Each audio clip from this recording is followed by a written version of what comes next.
everybody, welcome to the Witching Week. It's episode 4 today. I'm Ren, I'm your host today, and I'm afraid I've got my slouchies on at the moment. I have got one opportunity to record this. I'm a bit behind this week anyway, and so I'm afraid I'm not in my usual witchy get-up, but hey, this is me, you get it warts and all. So what a weird week. I hope you've all had a good week. Let me know in the comments if you have, what you've been up to.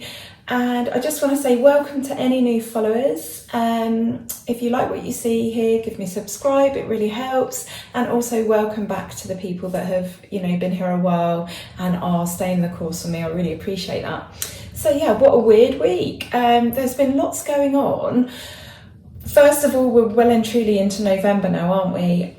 I can't believe how quickly the weeks are going. When you consider that I film this each week and I try and do it on the same day, and before you know it, we're back round to the day where I film. It's really, really strange. It's almost like it's sped time up, and I'm not really sure if I like that. I don't know. But like I said in one of my other videos, it's really started to make me notice what's going on outside, what's going on in my life. Look out for those magical and witchy things that I want to talk about. And I think sometimes I miss things though, because I'm so used to everything being quite witchy and quite magical. I'm really lucky in that, we're surrounded in lots of quite sort of magical places, and the same goes for the people that we know as well. So I don't always remember kind of what's been going on or think, oh yeah, I should chat about that. And quite often we'll come round to filming day and I'm like, oh, what are we going to talk about? But I haven't had that problem this week. There's been lots going on. It's been a bit of a weird week. It's like what I call a half and half week. There's been loads of good stuff and quite a bit of not so good stuff either. So first things first, let me think. Right, so Tree of the Year. So the Woodland Trust, have I got that right? I get all the names mixed up in my head, like English Heritage and Woodland Trust. Yeah, it must be the Woodland Trust, not Woodland Heritage. Sorry, bit of a brain fart there. They have announced their Tree of the Year, and they put out a vote. I didn't know this. I suppose I hadn't really seen much about this, or maybe I've seen in the past and I haven't paid any attention until now. But they put out some vote at some point in the year, and people vote for their Tree of the Year. And this year it was the yew at Waverley Abbey down in Farnham, Surrey, which came first by 16% of the vote. And I'm really, really happy about this because that is the area that I grew up in, and I have been to Waverley Abbey probably, hundreds of times, literally hundreds of times. And over the years, I've been to many picnics there, hung out with friends there, taken my daughter there. In my mum's living room, there's a picture of her sat in amongst the roots of this beautiful, beautiful old tree. It's believed to be about 750 years old. So that is such a long time, and you just think, wow, like, what has that tree seen over the years? One thing the tree has seen over the years is the filming of 28 Days Later. The zombie film. So I don't know if any of you have seen it. It's quite an old film now, but when they decide to leave, I think, the block of flats, and they decide to go up the M1 and go to Manchester, and they stop off overnight and kind of camp. Well, that was actually filmed there. And I think the white horse that they see, it was on the banks opposite where there's like a Christian conference centre, because there's a river that runs sort of along there, which made it a great place for an abbey, with that water source. So yeah, I was really, really chuffed to see the yew at Waverley Abbey won that. It seems to be quite a famous tree. Like, I know people that live all over that have been to visit this tree, and back in, I think it was 2012, I actually submitted a picture of me up that tree to Goths Up Trees, and I was featured on the website. You can go and have a look and find that. It's in their archive. I think it was February 2012. Really long time ago now. Well, I suppose 10 years ago now. But yeah, So well done, if you can say such a thing to a tree, well done to the yew at Waverley Abbey, and let's hope that that tree stands there for many, many, many more years. So talking of yew trees, we went to Clipsham last weekend. So Clipsham is, is a village, or I don't even know if it's a village, it's kind of a hamlet in Rutland. And they have a hall there, and leading up to the hall is an avenue of trees. And the avenue is about 200 years old, the trees that is. There's over 150 different trees. So they were last trimmed in 2019. They were trimmed in 2014 before. I'm just going to put a video and some images now so that you can have a look. Hi everybody, so I am at the Avenue of Topiary in Clipsham. And yeah, I thought I'd show you quickly. Here it is, isn't it amazing? So these are all yew trees, and they've all been cut into various funny little shapes on top. There doesn't seem to be any rhyme or reason to them. There's no pattern. I think they're kind of completely random. So this is the view from one end, and it stretches down quite a way. There's a little path that just runs into this off of a small car park, so you don't have to walk far. But yeah, here it is. And the different trees are cut into all sorts of different shapes, and there are some commemorative ones as well. So for example, there is one to mark Rutland becoming an independent county again, because we were part of Leicestershire at one point, and then we became Rutland again. There's a Spitfire one to obviously commemorate World War II and to remind us of that. There is a windmill, and there's also one with the initials AA on it, and they actually stand for Amos Alexander, who was the head forester and actually started the clipping of the trees at Clipsham. So like I say, it goes right up to Clipsham Hall, and it's free to get in. In terms of accessibility, obviously it is grass and stuff, so if you're using a wheelchair or anything like that, I don't think it will be a problem. But there is a little car park right next to the avenue, so even if you cannot walk all the way down the avenue, you only have to park, and then it's just a few steps into the avenue. And it was beautiful when we went. It was really damp and misty, as you saw in the video. The weather has definitely changed, hasn't it? You know, we're in November now. Those misty mornings, which are absolutely beautiful, although I have to say, because we haven't got any heating on in the house, and my house is now getting really, really damp, and yeah, I had terrible asthma a couple of days ago, to the point where my inhalers weren't working and I couldn't breathe very well, and it was quite scary. And yeah, we've got to that time of year, so we bought a dehumidifier. I think it's going to really help us throughout the winter. It's not so much the cold, it's the damp that's the issue in really old houses. Interestingly, Clipsham Avenue, the trees were trimmed from 1870 onwards. That's when Amos Alexander started, and that's about the date of our house. Our house was built in 1860, so I imagine Clipsham Hall is, older than that. But yeah, one of these things about these old stone buildings is they get very damp. So yeah, so we're definitely in the November weather now. And I was reading someone writing about November and how they feel that they never really liked November. It just seemed really dark and miserable, and it's obviously that sort of that pause between Samhain and all the excitement of Samhain in autumn, and then Yule and Christmas and all those sorts of celebrations, Hanukkah if you celebrate that, all of the sort of winter celebrations. But I actually look at November as being a rest. I actually feel like November's a nice pause in between the two. And I certainly need that. I know a lot of people, just enjoy going from one kind of load of crazy to another, but I definitely need a rest in between the two. So Yeah, so I was thinking, November, there must be some pagan stuff for November, certainly going back into antiquity.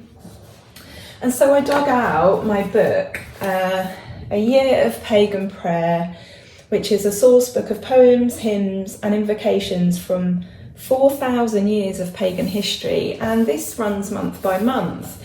There are loads of amazing poems and bits of writing in here.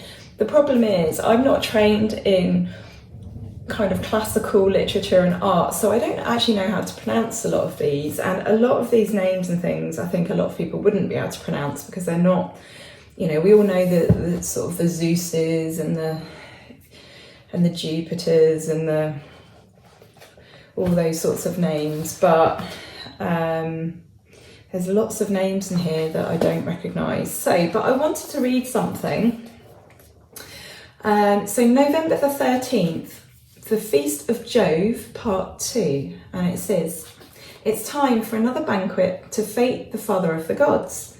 In mid-November comes the second part of the Roman feast of the god Jove, also known as Jupiter or Zeus, the first part of which is celebrated in September. A smaller feast would traditionally be held on this day, November the 13th. So this is, it says, from Isis, Philip Quinault, translated by B. Nolan. So Philippe Quinault, 1635 to 1688.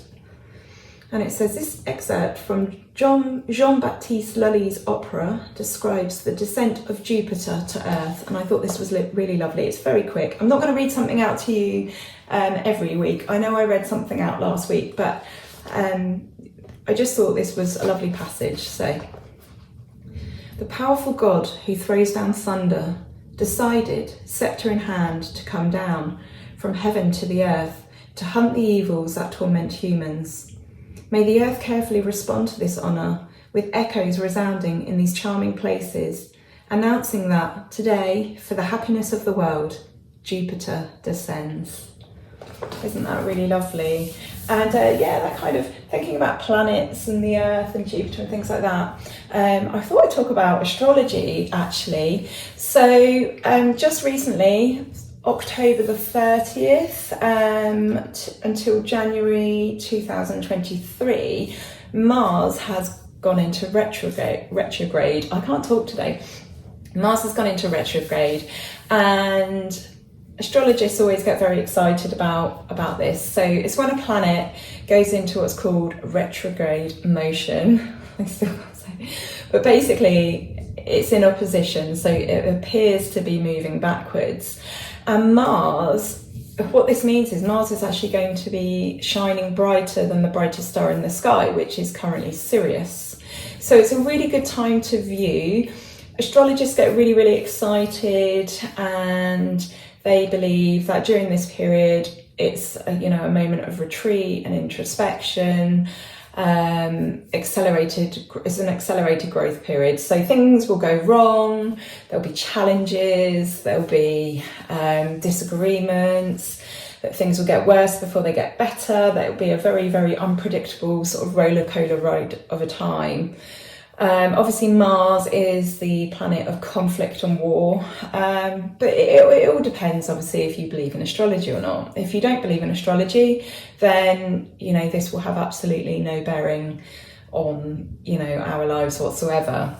And obviously I don't think we can use these retrograde motions as an excuse for stuff. We're still in control, but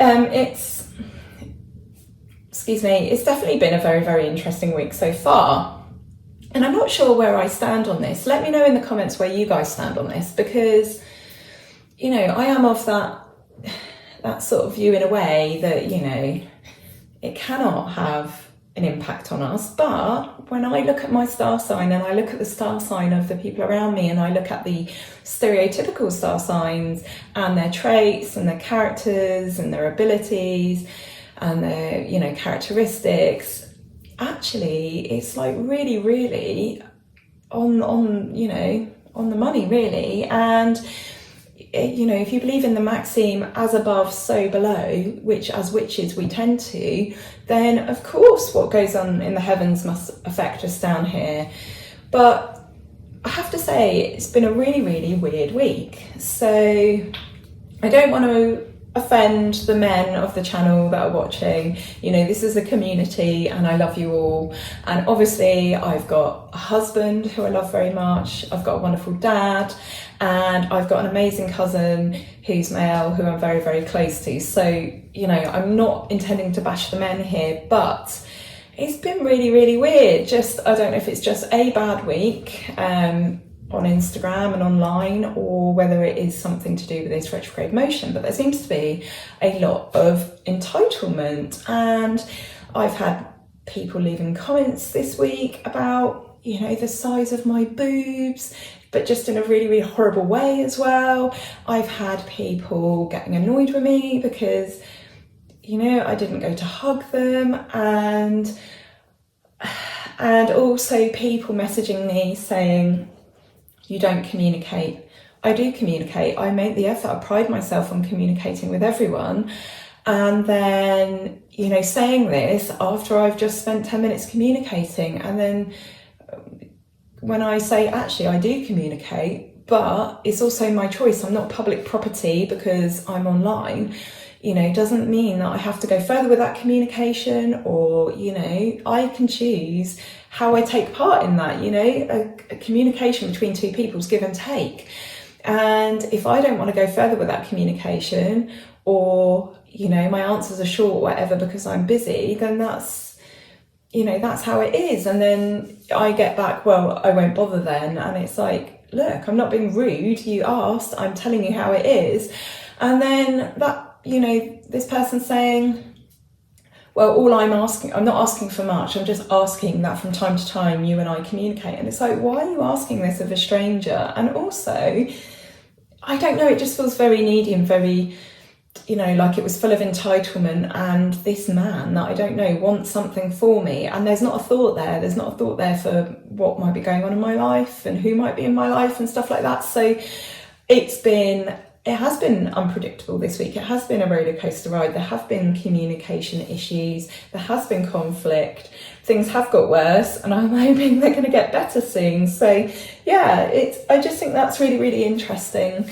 That, you know, Mars in Gemini has gone retrograde, and there seems to have been a lot of stuff this week that's needed sorting out, and stuff that's made me feel really uncomfortable. So there it is. So that's the astrology at the moment, and like I said, that goes on until January the 12th.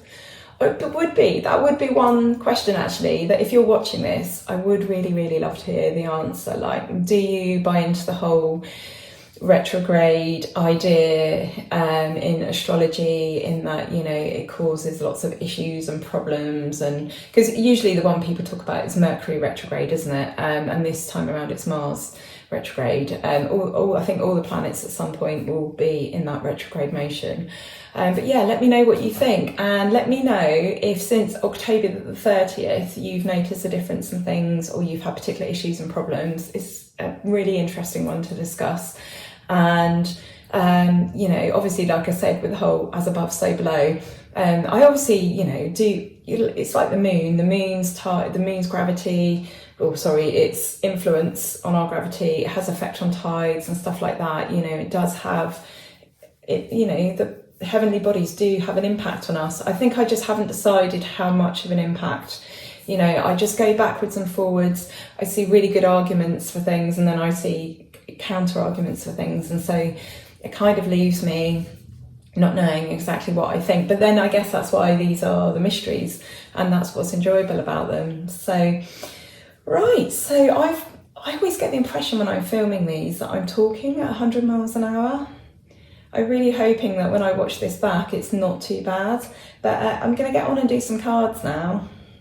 And so we've gone from astrology to the cards now for the week ahead. So let's see what the energy is and the themes we perhaps should be thinking about. Okay, so we have the Two of Wands, which I think we might have had last week. We've got the Chariot, We've got the Four of Pentacles, we've got the King of Cups, and we've got the Sun. So I think the message for the week ahead is about continuing to make your way in the world. It was definitely a much more positive reading last week, wasn't it? I said last week that the cards have gone from being quite negative to moving into really, really sort of positive cards, and I'm definitely feeling that with the Sun. So yeah, life is always going to, you're always going to wonder if you're on the right track, no matter what we do. And even when you're successful, when you're making your way, through the world and you're making a success of everything, and you've got bright horizons and that, sometimes there's still always that doubt in the back of your head, am I on the right path? Am I doing the right thing? Am I moving in the right direction?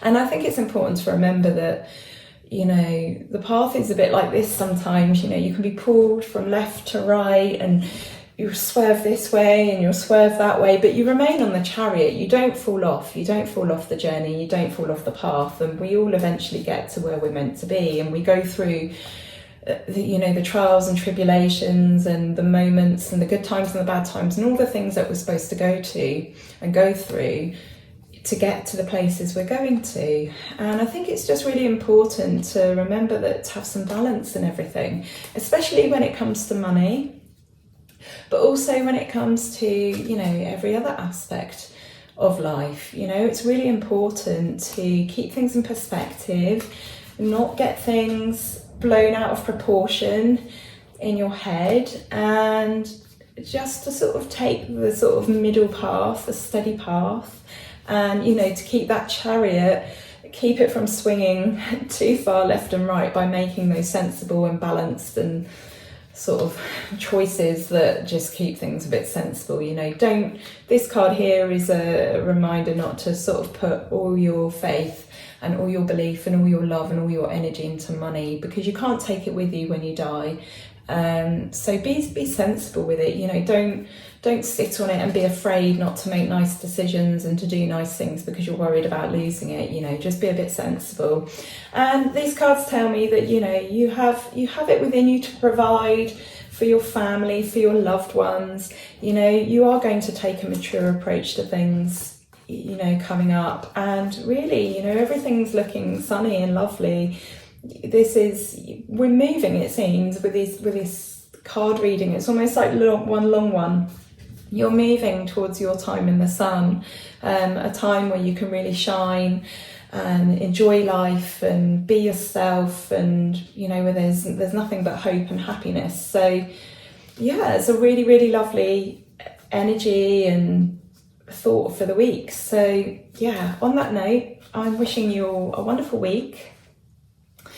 And yeah, I'll see you this time next week for more witchy chat and topics. And if there's anything in particular you'd like me to talk about, nothing too heavy or too complex. My cognitive ability and my brain and my memory are not brilliant. So, but if there is a subject you'd like me to discuss or talk about that you think that would be, really good discussion and would prompt other people watching, because this is a community, if there's something in particular you'd like me to cover, then tell me what it is and I'll definitely consider it. But yeah, wishing you all a wonderful, wonderful week, and I'll see you next week. See you next Friday. Okay, lots of love. Bye.